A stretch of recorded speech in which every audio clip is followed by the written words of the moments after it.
pendidikan kita dari awal, dari bawah sampai ke atas, anak-anak dilatih dengan kecakapan sosial yang baik.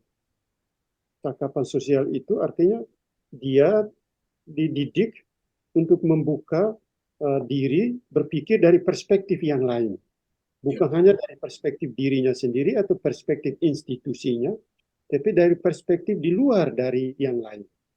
Misalnya bagaimana orang melihat saya nanti, atau agama lain melihat saya sebagai orang beragama tertentu, atau kelompok lain melihat saya. Itu yang disebut kecakapan dalam perspektif yang kedua tadi, kecakapan melihat diri bukan hanya sebagai anggota dari suatu warga negara atau institusi atau kelompok, melainkan juga terutama sebagai makhluk insani yang terikat dengan makhluk insani yang lain melalui mutualitas pengakuan.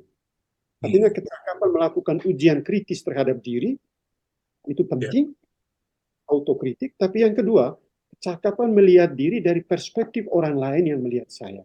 Mungkin itu sistem pendidikan kita perlu dibenahi. Ya, setuju. Setuju.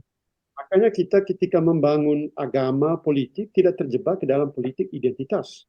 Karena kita punya kecakapan melihat diri dari perspektif orang lain. Saya ingat itu seorang pemikir Prancis, misalnya Levinas. Levinas bilang itu Hitler itu dia adalah seorang totaliter. Dia membangun totalitas diri, karena itu dia membangun suatu sistem politik ras bangsa Arya, Deutsch über alles. Makanya orang Yahudi dibantai, 6 juta orang dibunuh. Itu karena totalitas subjek, totalitas diri.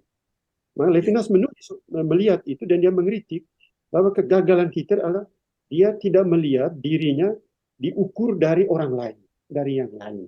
Misalnya wajah dari orang lain yang tidak berdaya itu dibunuh, itu wajah itu berbicara terus. Kelemahan kita di Indonesia, baik itu politik, agama, kemiskinan, kesanggupan di dalam diri untuk mengukur diri dari sudut pandang orang lain. Itu sangat miskin.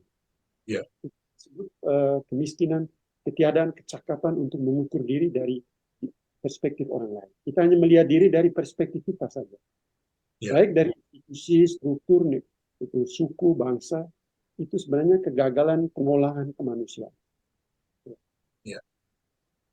Saya kira itu yang saya bisa beri komentar Pak Joko. Terima kasih.